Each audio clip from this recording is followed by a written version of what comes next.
A ground fault is one of the most frustrating problems that an installer can encounter on an array. Unfortunately, as our tech support can attest to, it's also one of the most common things that can happen and one of the most common calls that we get into our tech support.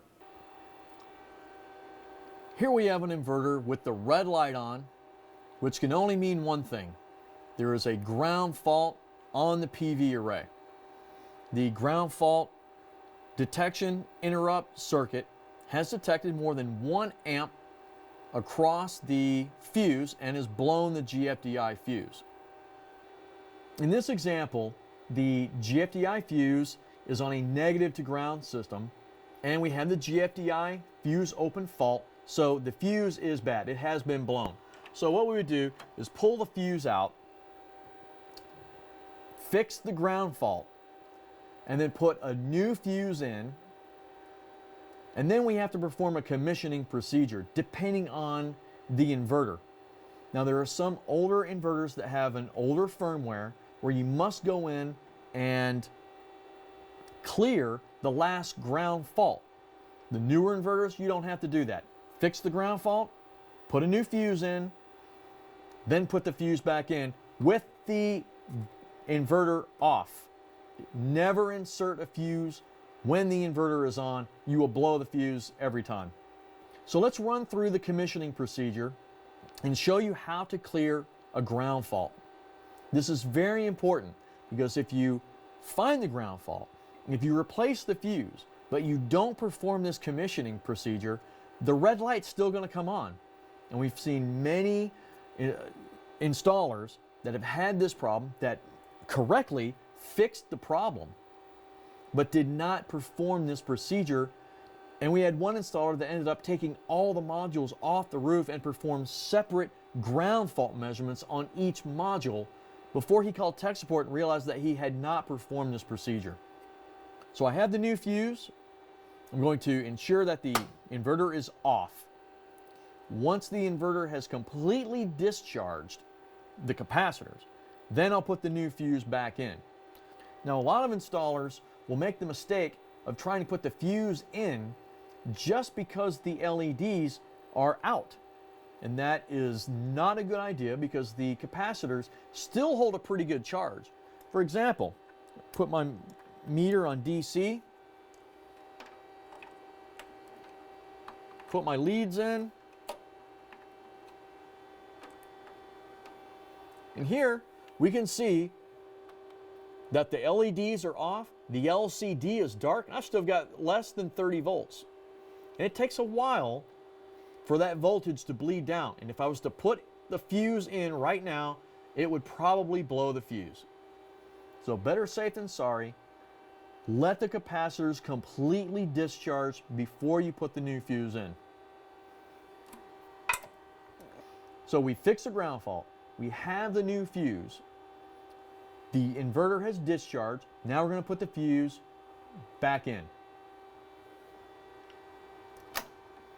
We've already cleared the fault, and now the inverter should connect to the grid when we turn it on. So the next thing we're going to do is turn the inverter on without the GFDI fuse. The GFDI fuse is missing right here. 2 fuse holders, but only 1 fuse. So I'll put this one back in, and I'll turn the inverter on, and right away we're going to get the GFDI fuse open error.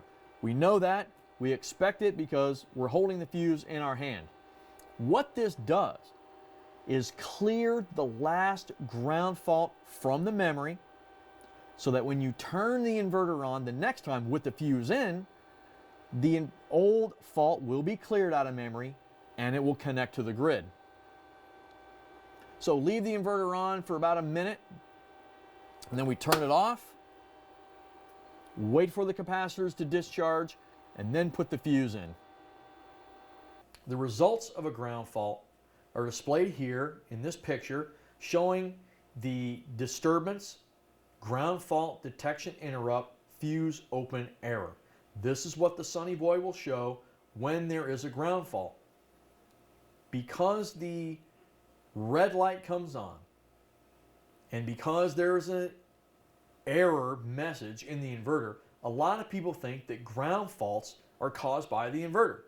And this is simply not true. Ground faults are not caused by the Sunny Boy inverter. The Sunny Boys are doing what they're supposed to do, according to NEC, which is detect a ground fault, interrupt the ground fault, and inform of the ground fault. And that's what the red LED, that's what the message does, and the inverter will stop making power when the ground fault is detected. Ground faults are very tricky because they can show up on the very first day of an installation or years later. They're very frustrating because if you have a ground fault, the bottom line is that you're going up on the roof or you're going to the PV field to troubleshoot that ground fault.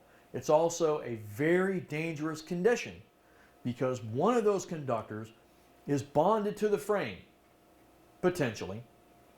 So you have current flowing through the frame of the PV array. So if you touch the frame, you become the GFDI fuse. In this example, we have 5 modules in a string, and for simplicity's sake, we're using 21 volts per module. Positive to ground measures 42 volts. Negative to ground measures 63 volts. In an array with no problems, positive to ground and negative to ground should read 0, or a very small voltage that eventually bleeds down to 0, maybe 12 or 15 volts. But in this example, we have 42 positive to ground, 63 negative ground. So how do we find the ground fault? It's very easy to do. Once we know what the open circuit voltage is of the array, or what one module's open circuit voltage is. So what we do is take the positive to ground or the negative to ground measurement and divide it by the open circuit voltage of one module. In this example, 42 divided by 21 is 2. So from the positive home run, we count 1, 2, there's the ground fault. Same process on the negative side. 63 divided by 21 is 3. So from the negative home run, we count 1, 2, 3. There's the ground fault. Here's another example. An open circuit voltage of this array is 400 volts. 10 modules, 40 volts per module. Positive to ground is 120 volts. Negative to ground, 280. Where's the ground fault? We apply the same principle. 120 divided by 40 is 3 from the positive home run. So we count 1, 2, 3. There's the ground fault. Or we can go 280 negative to ground divided by 40, and we end up in the same place. A GFDI fuse open error indicates a true ground fault. Something is wrong in that array. In California, the #1 cause of ground faults are squirrels. We can see a picture of this little guy poking his head out from behind his nest. You can see the insulation from the wires that he chewed. #1 cause of ground faults in California.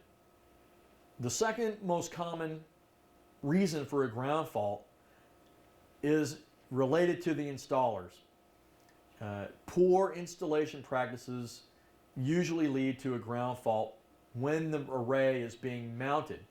One of the best ways to give yourself a ground fault on the very first day that you install an inverter and turn that DC disconnect on for the first time is to mount a module to the frame and put a screw directly through one of the conductors. We see that happen a lot, and it's very frustrating because you have to get on the roof, you have to track it down, pull the module, replace the wire. Condensation in junction boxes or J boxes, bonding the PV grounded conductor outside the inverter, and lightning strikes are also three very common causes of ground fault errors. Do not bond the PV array, grounded conductor, outside the inverter. The inverter bonds the array to ground inside itself. So if you pigtail somehow the grounded conductor to the frame of the PV array and turn the inverter on, the first thing you're going to do, blow that GFDI fuse. A common call to tech support is a VAC error, resulting in the inverter kicking offline. We get this a lot, so we wanted to address this problem, the most common cause of a VAC error. It has nothing to do with the inverter, but a problem on the AC side of things. Now, the inverters are current limiting. They make current, not voltage. But the trouble call that comes in has the caller saying, hey, your inverter is making 268 volts and it keeps tripping offline. Send me a new inverter. Well, the inverter does not make voltage, but he causes the voltage to go up. And why does that happen? It's usually caused by something on the AC side that is making a resistance in the line, in the AC lines. For example, a bad contact in a breaker, insufficient wire size. So instead of using 10 to 6 gauge wire in the disconnect and in your AC line, using something like 14, that heats up and it acts as a resistor. Bad contacts and breakers. We've seen problems all the way out to the transformers up on the pole where they had to get the utility, get a guy in a cherry picker, and change out the feeder line into the main service entrance. Have a Sunny Boy 7000 inverter that's already in operation. Put my leads in here, and we can see that the grid voltage is about 240 volts, 238. So now I have a variac over here, and I'm going to increase the voltage. Let's see what happens to the inverter. So the inverter has a tripping limit of plus 10% of whatever the nominal grid voltage is. 240, 208, 277, even 120. If there's a neutral, the inverter is looking at 120. So there are different voltage windows that ANSI says the utilities have to operate in. The inverter has a tripping range that is outside the ANSI range B, but is a 10% over what the nominal value is. So as soon as that voltage from the grid is increased to plus 10%, which is 264 volts on a 240 grid, the inverter is going to trip. Let's take a look at that.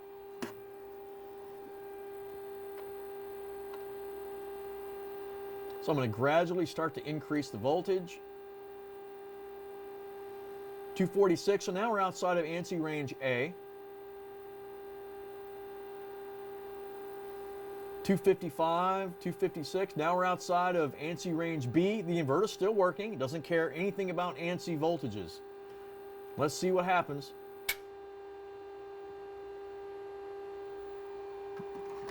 VAC, BFR.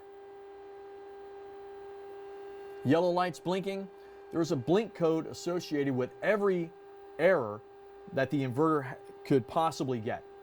You don't even need the LCD to figure out what the error is, although in this case it is showing a VAC error. The yellow light's blinking. It has a blink code, which if you were to look in the installation guide, would tell you that it is a AC voltage problem. Now, in a real situation where the inverter was causing the voltage to go up, as soon as the inverter tripped offline, the voltage would go back down to 240. So the voltage only increases when the inverter is pushing current through that resistor. So it's a very easy check, and it has to start right here. It has to start at the terminal block of the inverter because it doesn't know anything about breakers or transformers or wires or anything. So you start here and start taking your measurements from here all the way to the utility pole if you have to. Once the voltage is in spec, well, now the inverter has to wait 5 minutes. So now the inverter is in waiting mode. We saw earlier that the inverter is in waiting mode first thing in the morning and the last thing in the evening before it shuts down for the night. It's in waiting mode right now because it's waiting the 300 seconds mandated by UL 1741 that says if the grid goes bad or if the inverter disconnects because of an AC related problem, well, you got to wait 300 seconds before you can attempt to reconnect to the grid. In this case, the voltage is going to go back down to 240. So after 5 minutes, the inverter will look at L1, L2, it will see that the voltage is good, and it will reconnect. But what happens if the utility is increasing its line voltage? Well, then the 5-minute wait goes by, and the inverter attempts to reconnect to the grid, but it won't if the grid is still above the 264. We don't see very many VAC errors caused by low voltage. Most of the time when people call us, the voltage is above the 264. So what can we do to prevent these premature trippings of the inverter caused by these AC voltage fluctuations? Well, the first thing is right here, the installation guide. If you follow the installation guide, you will significantly reduce the amount of AC related errors. Well, what particularly about the guide do we need to follow? Well, the first thing you need to do is size your AC wires for a 1% voltage drop. Some of the old SMA manuals say 1.5, but the new ones and the installation guides that you download off our website all say 1. If you spec your wires, if you size the wires for this 1% voltage drop, which is not really a voltage drop, it's a voltage raise, then you will significantly reduce the chances of having these premature trippings. Another thing that you can do is to avoid the use of wire nuts. Wire nuts cause many, many problems on the AC side. But if you have to use wire nuts, make sure that they are weather rated. They have some kind of seal or something on the inside of them to keep exposure to the wire, especially condensation. But above all, please follow the installation guide. All the blink codes are in the back, and if you follow this guide, again, you will significantly reduce your chances of a problem. Tech support also receives calls on the DC side of the inverter with insufficient voltage or too much voltage. Every grid-tied inverter in the United States has a cap on the DC side of the voltage of 600 volts. You cannot operate the inverter higher than 600 volts. Consequently, everything inside the inverter related to DC has a physical limit of 600 volts. So what happens? The voltage on the PV array goes above 600, and there is a chance of blowing the capacitors in the inverter. The capacitors are used to help throttle the array to find the maximum power point of that array. If there's more than 600 volts DC that comes into these capacitors, into the inverter, then there's a chance that these capacitors will blow. This is not covered by warranty.